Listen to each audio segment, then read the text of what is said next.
os fundos imobiliários estão subindo no Brasil. Mas será se isso é só por causa da taxa Selic ou tem algo mais acontecendo que você não está percebendo?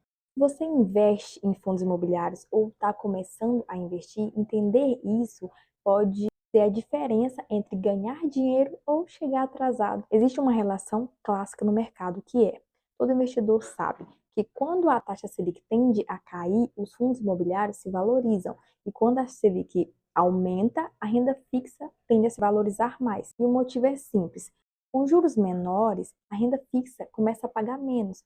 E aí, os investidores vão buscar alternativas que paguem mais, né? Isso é óbvio, né? Você vai procurar investimentos que vão fazer você ganhar mais dinheiro, certo? E um desses investimentos são os fundos imobiliários. Só que não é só isso. Com a queda da taxa Selic, aumenta o valor dos imóveis. Isso acontece porque o mercado usa juros como base para calcular os preços dos ativos. Ou seja, juros menores é igual imóveis mais valiosos e cotas mais caras. Só que tem um detalhe interessante, é que o mercado ele não espera a taxa Selic cair. Os fundos imobiliários, por exemplo, começam a aumentar bem antes, somente com a expectativa da queda. Então, estar atento ao mercado pode botar você à frente de muita gente, porque assim, antes mesmo de anunciar que a taxa Selic ia cair, já tinha aí uma previsibilidade que isso iria acontecer.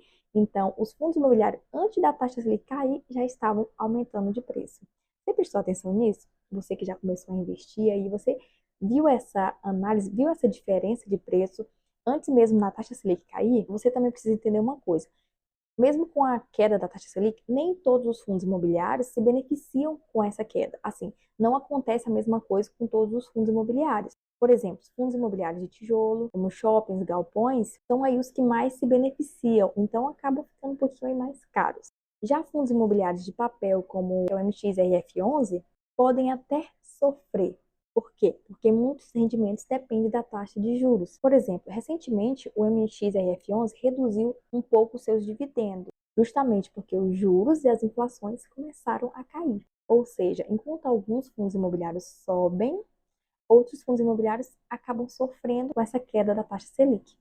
Então, cuidado com aquela ideia de falar, os fundos imobiliários, a taxa Selic caiu, os fundos imobiliários vão subir. Calma, não é assim. Nem todos os fundos imobiliários acontecem a mesma coisa. Então, você deve analisar, se você já investe há algum tempo, você vai analisar os seus fundos imobiliários e entender qual que está sofrendo com a queda da taxa Selic e qual estão se beneficiando. Isso é muito importante para você também não perder dinheiro. Então, o que, que realmente acontece? Primeiro, o mercado se antecipa, o dinheiro migra da renda fixa, porque a renda fixa já não fica tão interessante assim com a queda da taxa Selic, e alguns fundos imobiliários se beneficiam mais que outros. Então é isso. Se você quiser, eu posso trazer aqui fundos imobiliários que realmente se beneficiam com a taxa Selic e quais não, para você não errar aí nos seus investimentos. Então é isso, um beijo, tchau.